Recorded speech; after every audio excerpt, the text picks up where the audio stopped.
Hello, everyone, and welcome to what Jaylee and I just discussed is episode 7? Episode 7. Episode Welcome. 7, lucky number 7. Again, welcome to the Glued Together podcast. My name is Aiden. I'm Jenny Lee. And we are here to, what are we even here to do? We're here to chat. We're here to gossip. We're here to talk about relationships. Yeah. We're here to share our journey and just kind of share in the journey. Yeah, and we want to hear about your journey. So if you ever want to talk to us, please feel free to DM us on Instagram, TikTok, leave us a comment here if you're listening on Spotify or YouTube. You can also email us at gluedtogetherpodcast@gmail.com. Right. And if you're not following us on Instagram and TikTok, it is at Glued Together Podcast. Very difficult to find. So you can always reference this video if you need to. On today's episode, we will be going and talking a little bit about our, I don't want to say our coming out stories, because they weren't necessarily like coming out. It was more of like recognizing like coming out who to we yourself. are. Yeah. Right. Yeah. So like coming out to me, not to you necessarily. Right. It's and a different thing a lot of the time. Yeah. And just sharing our different stories, which maybe some of y'all can relate to. Me as a transgender man, Jaylee as a cisgender woman. So really kind of talking about those things, and would love to hear your coming out stories. So please drop them below. Yeah. Would love it. All right. Let's get into today's episode, baby. Okay.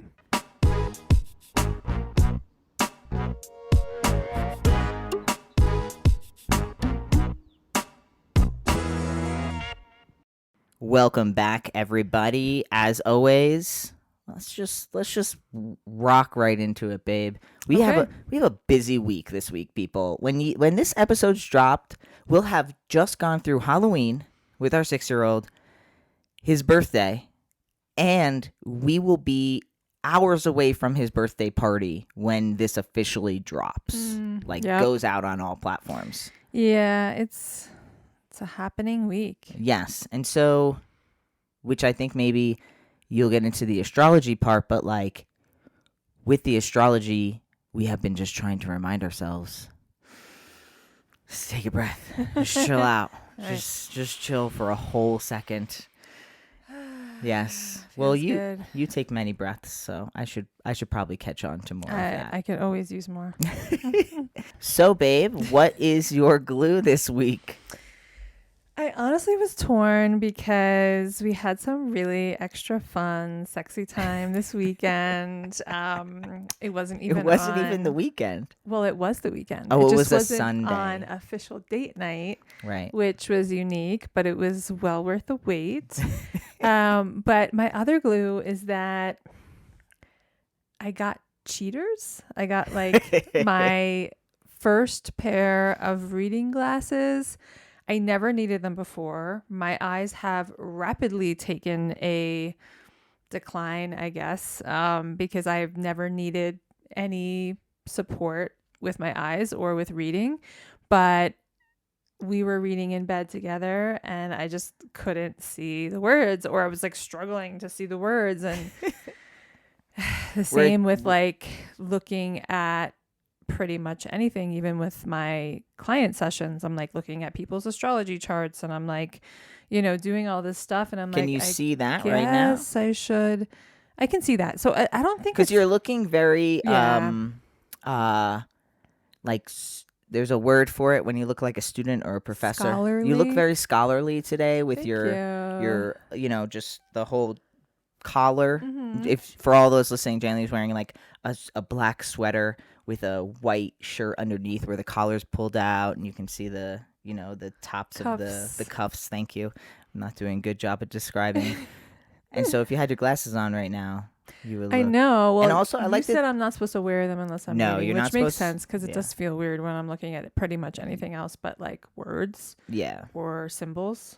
Right. But yeah, it's not terrible. I mean, I could see right now. I'm looking at the screen, but last night was my first client session where I literally was like, wait a second, I didn't bring a pair of my cheaters into the session. I probably should have. And like, I made it through. It's not like I couldn't see it, but it was like, wow, like I need to zoom in a little bit here. Like, right. So, So that's what's keeping you together this week. Sex and cheaters. Yeah.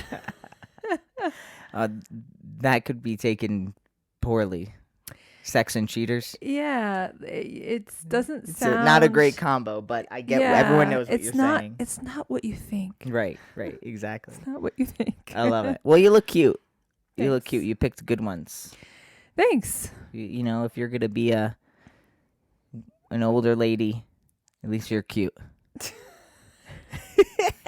An older lady? Well, I also don't think your eyes are on decline. I think you just took a step.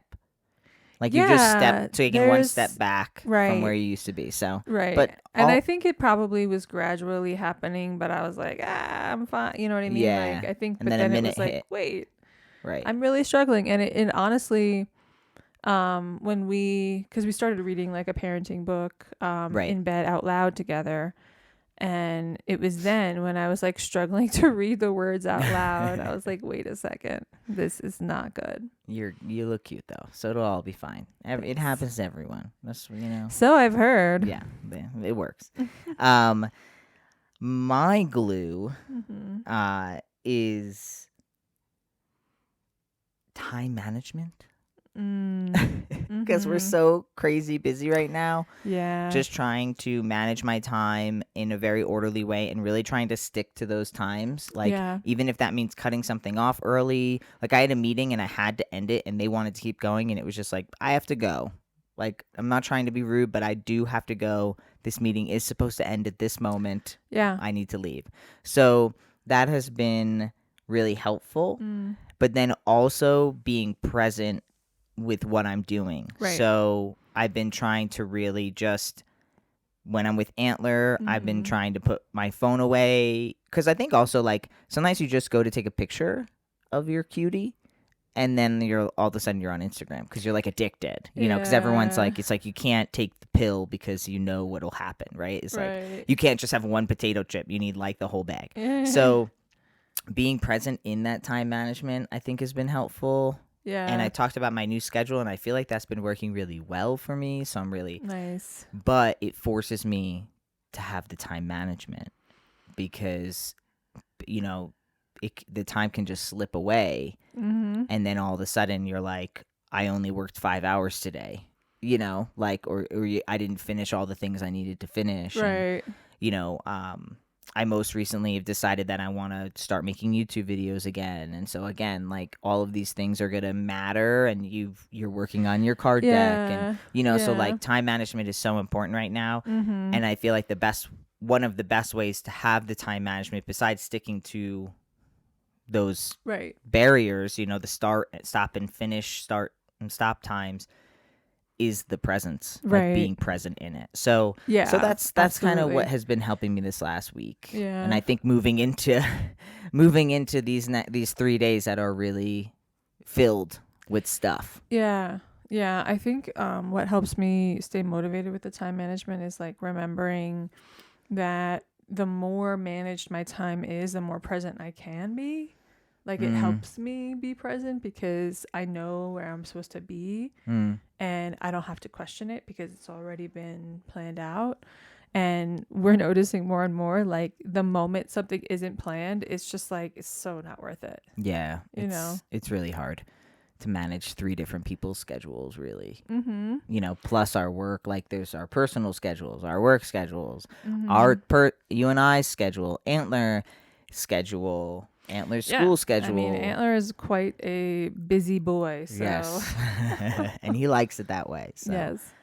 But yeah, so as always, let us know what your glue is. What are you holding on to? What's keeping you together this week? What's keeping you together? Exactly.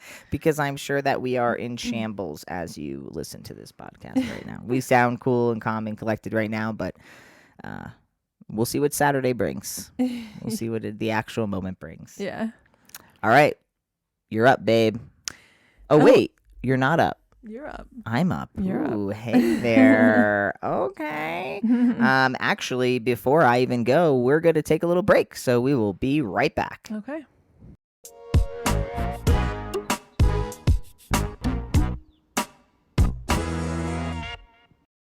It's time for the queer money moment. This queer money moment is brought to you by BeYourMoneyHero.com. Ready to take control of your finances and become your own money hero? Head over to BeYourMoneyHero.com and start your journey to financial empowerment today. Today's topic is financial planning for families. Hey. Fun fact. Families who regularly discuss finances are more likely to reach their financial goals together, promoting both transparency and teamwork. Teamwork, baby. Fun fact. So Teamwork. True. Yeah. Yeah. And talking to your young child about money is so awkward, but also so necessary. Yeah, Right? I agree. If you want to learn more and get some more financial tips as well as check out the book, check out BeYourMoneyHero.com.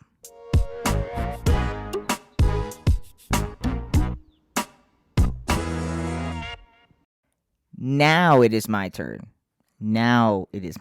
Okay. Welcome back, everybody. It is time for our pop culture moment. So I have two moments, actually. One is actually just me selfishly taking the time to share a meme that I'm loving right now. Okay. There's and I don't even know what to call them. I call them memes, even though I know memes are technically pictures with words, but everyone has video memes now. Really, they're funny. I think what qualifies a meme is you're making a statement that is funny, and you're using an image to reflect the statement to make it funnier. But a lot of people use video now. A lot of people are making a short 12, 15, 30-second video with the words over it, right? Yeah.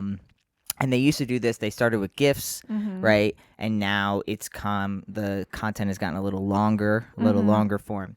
So there's this one I call them video memes. I don't know if that's a cool way. Maybe there's a cooler way. I haven't Urban Dictionaried it yet. So that's what I call them. And there's one that I've seen going around that's you're gay if, or you're at a gay friend's if you cannot see. There are no overhead lights on. There are only lamps or dim lighting.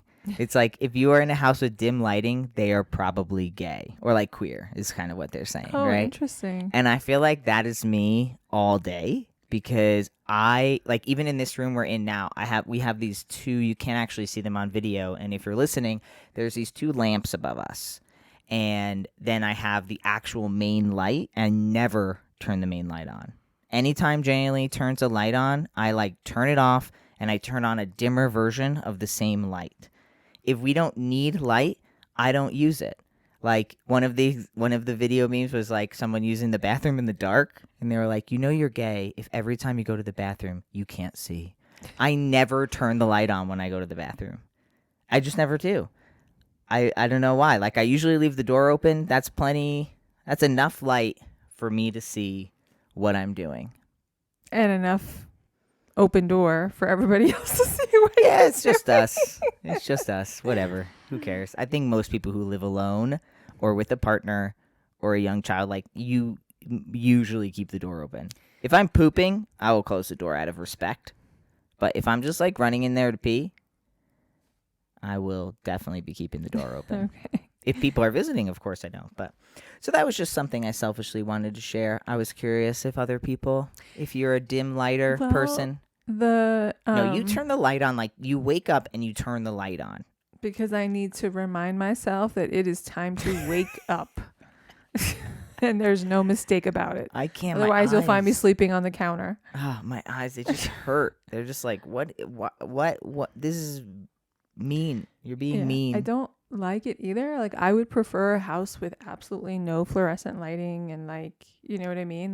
That's right, but those lights, thing. those booby lights that a lot of people have in their houses, those are not fluorescent.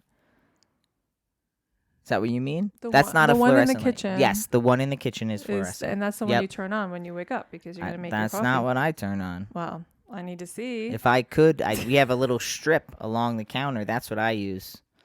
I just use that little strip of light. What strip? There's that strip underneath that lights up the counter. Yeah, that's not enough. No, yeah, see? Definitely not. I feel like I'm making coffee in the middle of the night. No. Yeah, I guess I'm just more gay than you. What can I say? Well, I do really enjoy lighting though, and come to think of it, the only queer gathering that we've been to this fall, it was like patio night, but it was like Halloween themed. Right. And they had a cool ass light. They did. Yeah. That they like cool. put on, and like that was like the main spooky. Yeah, well, that was a bunch of queer people, and it was very dim in that house. Yeah, no, it was cool. It was cool. I liked it. I appreciate the effort with lighting. Yeah, I do. So to all my gays out there, I can't see you because it's too dark, but I do see you, if you know what I mean. The other quick thing, or the other culture moment I wanted to talk about was it is technically, for the listeners, it is November 2nd. Right now, it is just the Tuesday before, because we record on Tuesdays and then we drop on Saturdays. So it's like, are we on November 3rd, or this weekend, are we going into Christmas time? Are we taking all the Halloween stuff down? I know this is kind of what we talked about back in September 1st, but I'm curious how people feel about the November 1st ideology of Christmas time or the holidays. I feel like most people skip over Thanksgiving, which, I don't know. Sure, like, however people feel about Thanksgiving, cool. Like, you do you. And Christmas is only 3 weeks after Halloween. We're talking about 21 days. So, I don't know. Are we decorating genuinely? We probably are. But I have to say that I am fascinated by, over the years, how it's been normalized to celebrate and to decorate and to get into the holiday spirit earlier and earlier and earlier. And I personally think it's a reflection of the emotional state of the planet. Agreed. And like, people need something to celebrate because shit is real and like a lot. And what are we going to do when January hits? The day after New Year's, everyone's just going to be depressed until summertime. Well, it's interesting. Our friend Mike reached out to me and asked me if I'm still as excited about pumpkin as I was when we first recorded that first podcast in September. Because I had started pumpkin earlier this year than I usually do. I usually wait till October, and it was like, no, I'm having it in September. Why? Because it's available and because I'm excited. So now I have to admit, I am kind of pumpkined out. Not completely, but I feel myself yearning for a good peppermint mocha or a good chestnut praline. That's my vibe. Chestnut praline all day. I don't care what holiday it is. We have to figure out how to make that at home. I know. And that's exciting in itself. So we have an espresso maker now. So now we want to like get into making all the different things. We learned how to make pumpkin lattes. I'm going to want to know how to make all the Christmas flavor lattes. It's true. But we love decorations. Yeah, we've always been like, so, I mean, I can definitely see us jumping on.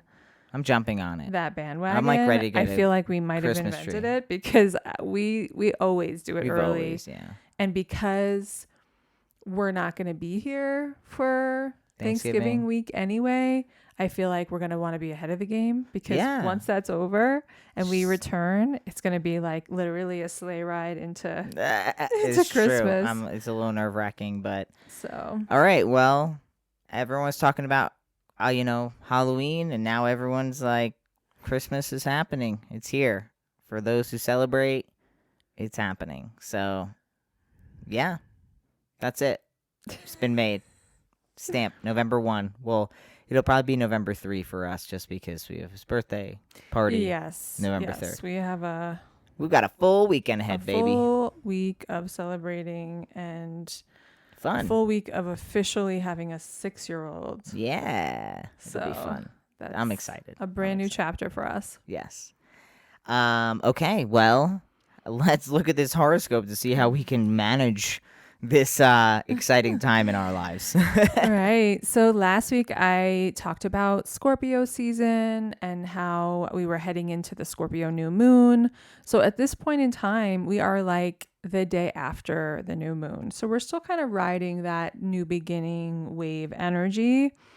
And we have 2 planets. So on the 3rd, right? So November 3rd, we have the planet Pluto, which is the planet of transformation and the planet that wants to bring darkness to light, essentially. It's in the sign of Capricorn, an earth sign, the sign of tradition, the sign of doing things in a way that have been proven. And so this planet, this powerful Pluto planet that wants to transform everything, is only in this sign for the next couple of weeks.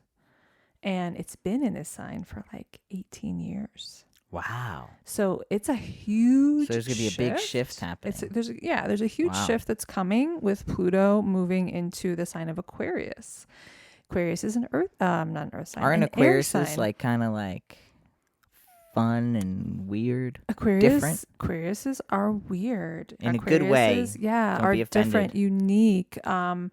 They just pride themselves on being unique, and they probably don't even consciously think about that. It's more just like, I just am what I am, and I'm not like everyone else. Right. But with Pluto, the sign of, or the planet of transformation moving into Aquarius, we have a lot to look forward to, right? Because it's going out of the sign of tradition and like cherishing the old and what has worked in the past. Aquarius actually rules the future. Interesting. Aquarius is all about, but what does the future want? What is the progressed way to look at this? I'm liking this post Tuesday. Post 1 week from today. Right. I hope that the vibe, there's an pull. Intense changeover. So specifically on the 3rd, this intense planet of Pluto of transformation is opposing the planet of Mars. Now, that represents a power struggle. Why? Because Mars is how we take action, how we use our will to take action. And Pluto is how are we going to change for the better, right? And so there's like a little bit of a power struggle in the energy of the beginning of November, right? And yes, there's no coincidence that it's also about to be the election in just a couple of days. So for yourself in your personal world, managing these energies of Pluto and Mars, and with Pluto getting ready to change signs, it's really thinking about, what am I holding on to, right? Like, what am I unwilling to relinquish control about? Because we all have something that we're like clenched onto that is representative of how we've always known how to do things and how we've always trusted to do things. And so there's an energy calling us forward into, okay, and that's the old way. We can take some from that, but where are we going? And so we're all looking at that in our personal worlds and obviously in the collective as well. All right. Well, yeah. Time will tell. That's for sure. Yes, it certainly will. All right, everyone. Well, we will be right back. Be right back.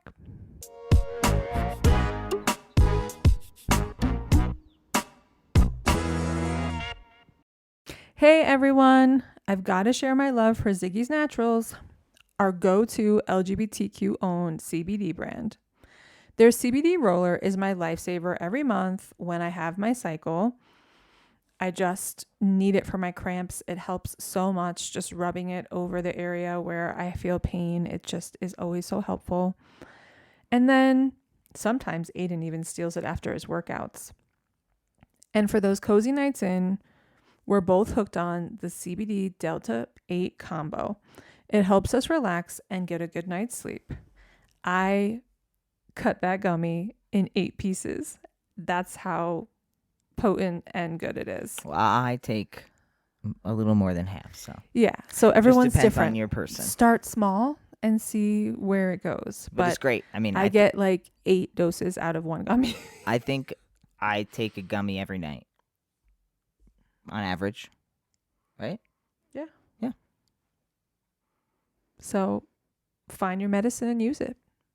If you want to try it out, you can head over to Ziggy's Naturals and use the code GLUED at checkout for 15% off your order. It really is a game changer. Go check them out and see for yourself. Yes.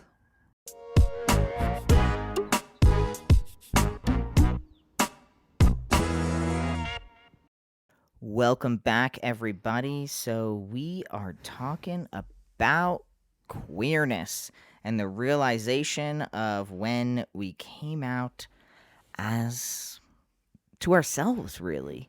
So this topic came up because I forget what we were talking about, but I was sharing something about something, and then you were talking about it, and I think maybe we heard something, and we started talking about it, and Jenny was like, oh, this is a podcast topic, and we were like, okay, let's write it down. Yeah. So here we are. We're going to share a little bit of our story. Would you like to go first, or would you like me to go first?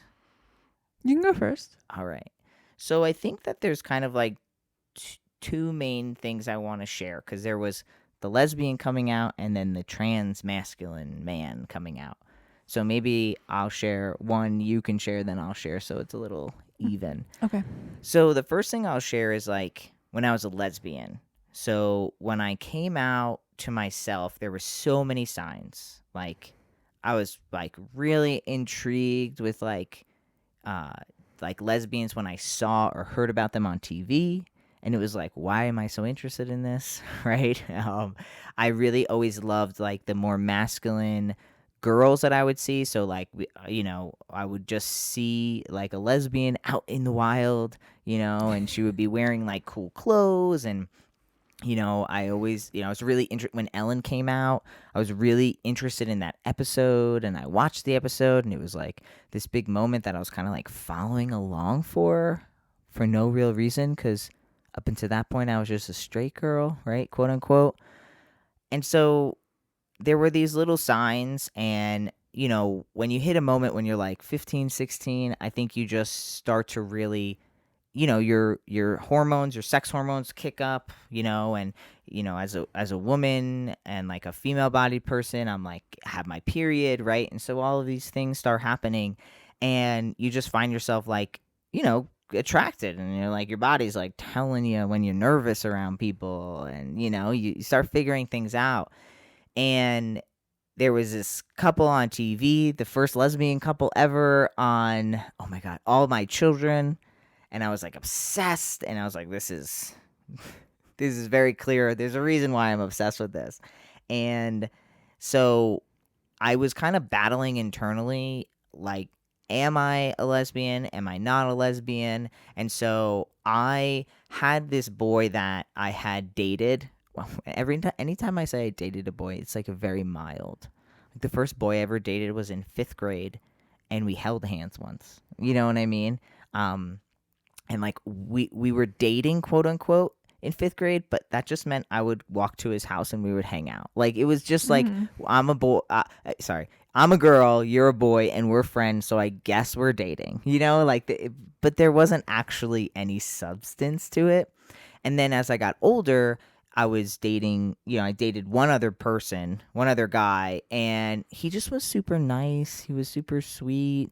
There was another boy that I kind of like was trying to get to like. Like I was really trying hard to like this guy, because my friend was, I don't know if I never know if I should say names. So my friend was like dating his best friend. It was like, wouldn't it be so cool? Yeah. And I was like, yeah, okay, cool. He was like 3 years older. He had a car. And it was like, yeah, he had a job. We would go to McDonald's, and like he'd like give us free French fries, and you're like, this is so great. We're so cool. And I just tried so hard. And so there was this one guy who was just, he was just so nice. He was just like a nice boy. And I called him up one day, I feel like I even might have texted him, but I was like, you should come over. And in more or less ways, I was like, let's hook up, right? Like, I want to hook up. And let's be clear, like, our friends had locked him and I in the back of a U-Haul in an empty parking lot that just a U-Haul happened to be there that was open, and they like locked us in to like, like 7 minutes in heaven or like to make out or whatever, right? And like we did nothing, like we didn't talk, like we barely talked, let alone like kissed or anything. And he never pushed. He was very kind, and so I invited him over, and like I knew what was going to happen. I made it clear to him what was going to happen.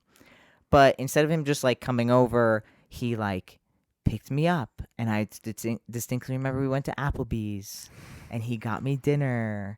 And like, like I think it was important to him also, probably. Like, I don't know if it was going to be his first time or what, but it was just really sweet because he treated me with such respect. And so, I mean, he knew what he was going for, but he was like, I'll be nice up until. So then we had the dinner, we come home, I'm getting more and more nervous. We go into the basement, which is where like all the kids hung out at my mom's house.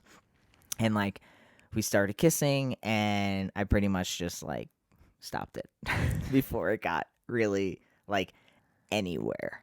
Like literally pretty much anywhere. And I just like was like, I can't do this. I'm so sorry. Like, I just can't do it.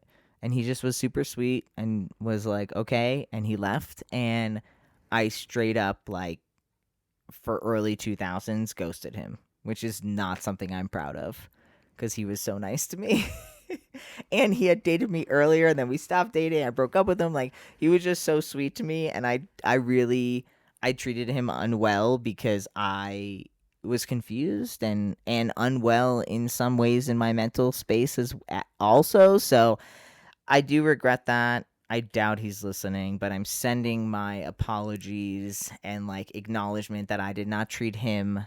I didn't like abuse him or anything, but I pulled on his feelings and his heartstrings, and I could have expressed myself in a better way. But I was also like 15, 16, so Yeah. it was not well. But and then like almost exactly after that, I came out as lesbian. Like almost like I would say within like 72 hours I was gay. You know what I mean? Like, and not for his fault, but Yeah.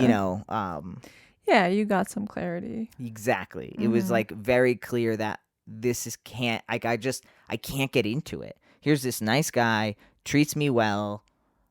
I'm trying to push myself to actually engage with this man, and I just can't do it. I just couldn't do it. And then the minute it even got close to getting there, I was like, turn around, hit the brakes, get out of here, run, run, run.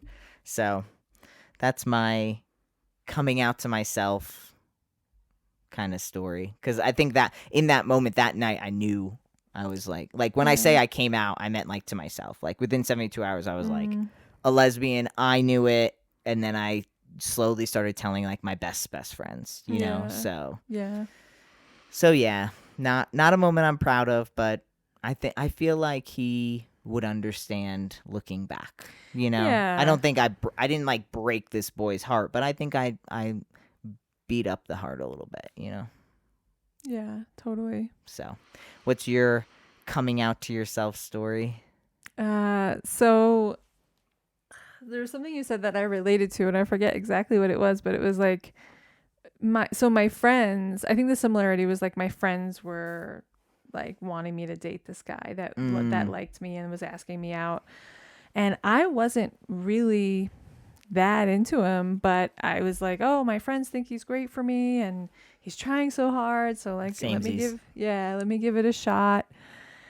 And this was my first boyfriend, and I was 15, and I was like, okay. And I did have a crush on another guy, which was one of my closest friends' older brothers. So it was like never gonna happen. But at the same time, it ended up kind of happening. Not when I was with the other guy. I ended up breaking that off because it just didn't feel right. Mm-hmm. But the similarity running between the experiences with guys is like, I couldn't get into it. Like I was like, yeah, like, like I'm attracted and, I think you're cute, but like I couldn't really get into it. And it was when I turned 17 and I got a summer job and I started working a lot with this one girl that I felt like in my body that like, oh, this is maybe what you're supposed to feel like, Yeah. like more of the chemistry wise of Right. like your body responding to, oh, I think I actually, yeah, like I could think about doing that with that person, but like with the guys before that, I always hit a dead end or a wall. Like it Mm. just was like, no, like, Right. but I never not liked them. Like I never, even when I had met the girl, it was like, oh, it's just you. It's Mm. just you. Like I'm not actually a lesbian, although that was the only thing. I mean, at that point, anybody I told it was like, oh, you're a lesbian. And I'm like, I don't think so, but I want to be with this girl, Right. And so but after that, right, like after I started having sexual experiences, like I was like, oh, maybe I like GI Jane. Right? Like, maybe, like I started liking other girls, Right. mostly just from like movies, but like not never like, I don't know, I never really had a type. It was more just like very individual. Even with the guys, it just felt like, oh, I like this guy, like very specific. I like this Mm. guy. But like I never was like boy crazy liking every boy or girl crazy liking every girl. Yeah, I Like relate to that. like it just never was like that for me. But if I was into you, I was really into you. But I just felt like an interesting journey because that first girl that I dated ended up coming out to me as trans Mm-hmm. like pretty early on, but not, we didn't even have the language for trans at that time. It was just more like, can you call me this name? Can you call me he? And, so it was interesting in that sense. And then after that, after I broke up with that person, it was like, oh, I think maybe I'm attracted to these, more androgynous or more, butch is the word we used at the time, but it Right. was like more masculine presenting. Maybe I'm attracted to masculine energy. It was like this whole examination of self around what am I actually attracted to and who do I want to date, and am I just going to date exclusively trans men because everybody that I was with that wasn't trans ended up coming out as trans before they were through with me. Mm-hmm. So it was a very confusing thing, but I think that for like most people in my life found comfort in being able to like peg me as a lesbian. Mm. And I just never really felt super comfortable with that. Even when I would do, workshops with other partners that were dating trans people, it was like I saw clearly around me that so many people had this experience of like, I identify as a lesbian so strongly that it feels awkward and weird for me to be in a relationship with a trans person. Mm. And I Right. never related to that, right? But I held space for that. I get that that's an experience, but Right. like that never felt like me. I was always just like, well, I just am what I am. I'm not exactly, maybe I don't have the perfect language for that, but I know that I'm attracted to both masculinity and femininity in different forms. I think I was always more attracted to like the masculine physical like characteristics. Mm-hmm. And that, but also the emotional intelligence of the feminine, right? Mm-hmm. Of these people that were raised as female that were presenting with these masculine characteristics always Right. just felt like, yeah, I like that because I could never, like my longest boyfriend that I had that I was the most serious with, also identified as bisexual. and so Mm. wasn't completely straight either. And so, just like the traditional cis straight man, I never had much long-term attraction to. Right. Yeah. Yeah, it's interesting too because it's like when you were saying about there were some guys you just liked, like, but you couldn't get there. Like, I definitely had crushes on boys, but it was like when I look back, I'm like, one time I had a crush on someone only because my friend had a crush on them. So I was like, well, that's like, I don't know why, but at the time that made sense. It was like, okay, well, she has a crush on him. Well, I have a crush on him too. Right. And like, even if like I usually liked them because I was like, oh, they're cool, right? Yeah. Like I think they're cool. I like how they. Well, I went to Catholic school, so everyone wore the same clothes. But it was like I like their hair, or I like this, or right. It was never Mm-hmm. like I like them. Let's make out. You know what I mean? It Yeah. just was never really like that. Right. Um, and then like yeah, so I think that it was even now, right? Like you can meet different men, women, trans, non-binary folks, whomever, and you can find yourself attracted to someone and the other people not.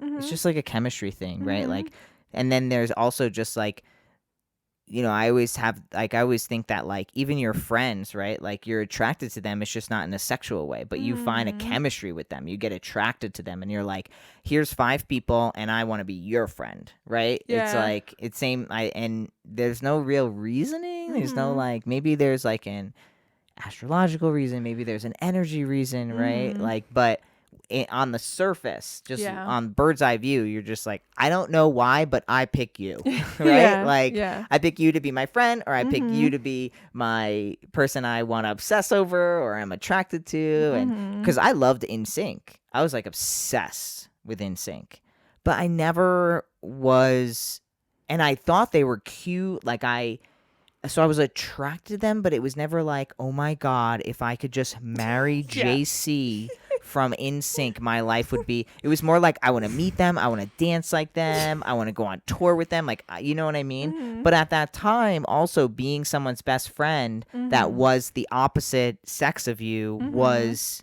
considered. Oh, that's your crush. That's who you like. Because I'm Mm-hmm. 13, I'm Right. 14. It's Right. like and I don't know necessarily how much exposure kids have to sex now, but I didn't have too much exposure to sex, Mm-hmm. So you couldn't just Google porn. It was a lot harder to get a hold of sexual objects and visuals. So again, like me just being a girl who thinks this other boy is cool and I'm interested in him and it's like, "Oh, I must like them." You know what I mean? Mm-hmm. So yeah, so it was just kind of really interesting Mm-hmm. navigating that space. What are you giggling about? I was just remembering the AOL Instant Messenger buddy icons, and they had like the sexual ones. Oh yeah. They Yep. were like, Yep. They have the that was, emojis now are mm-hmm. still the Right. sexual ones, Yeah. So, yeah. Everyone's talking that way. Yeah, so and then the other coming out I had was as a trans person, and that was really just the polar opposite of who I am today. There was Mm-hmm. this one summer, like 3 or 4 months, where I just barely ate any food. I had like Wendy's one time a day, like Mm-hmm. drive through after smoking a blunt with my friends. I was smoking cigarettes. Like I was not eating. I got really skinny. Everyone and at that time I was like, I was already in 18 or 19 years old, so everything was Mm-hmm. hypersexualized. So Right. my body became hypersexualized. I started getting attention from people that I never really got attention from people. I particularly remember going to my prom and people being like kind of like doing like a head turn Mm-hmm. because it was like, whoa, like who is this girl who's always showed up as like a like literally I would get made fun of and people would just yell dyke down the hallway. Yeah. Like that's how I would get like called out, but no one really fuck with me because I think I was too butch. Like they were like, I don't know, like she might fuck me up. Like, you know what I mean? Mm-hmm. Like I was just gonna yell from here. You know what I mean? Mm-hmm. Mm-hmm. And so I just went hyper femme. And Yeah. I remember I bought my first tube top. I was wearing a thongs. Like I was all in. My mom loved it, but I think she knew that this wasn't really me. Yeah. Because she, you know what I mean? But I was kind of like skater, gothy, super tight tank top with, low-rise jeans all scuffed up. And like, yeah, so I just was super hyper femme. Yeah. I never really wore makeup, but I would wear eyeliner. And I remember like even trying to audition for the top model, America's Next Top Model. Like that's how I was never tall, obviously, but that's how thin I was like, oh wow, like I could be on that show. And that's, my friend May was taking pictures of me all the time. And so yeah, so it was just like a very, and then literally within 1 to 2 summers after that, strictly men's clothing, boxers, like cutting my hair even shorter and shorter and shorter. It was always short, but it got shorter and shorter. So it was this really, I never went to date men. It was, I was always like a lesbian. I never experimented in that way, but I experimented much with my femininity, in like expressing it through my body in a very bad way with like pretty much an eating disorder, but like, and like experimenting almost with anorexia, but then getting all this praise and being so thin. And like, I remember that was the first time I was like ever under a size 8. I was always like an 11 or a 12. And then all of a sudden I was like an 8, and it was like, whoa, oh my gosh. Like, so yeah. So in my world, it was like, in order for me to figure out where I was, I had to go to the extreme or get close to the extreme. And then I found out that's not where I want to live. Yeah. And I think that can be common for people. Yeah. To have this hyper, I know of some trans men who are like, I got married to a man, had a wedding and everything, and they were like, it was just me just trying this thing on. And so I think that like that happens for a lot of people, I think. Not everyone, but especially, and maybe still today, but from my perspective, it's like, maybe if I knew the word trans, maybe if I knew that there were other people living as a trans man, I would have gone that route sooner. But there was nothing there. It was just like super butch lesbian, dykes on bikes at the New York City Pride Parade. Right.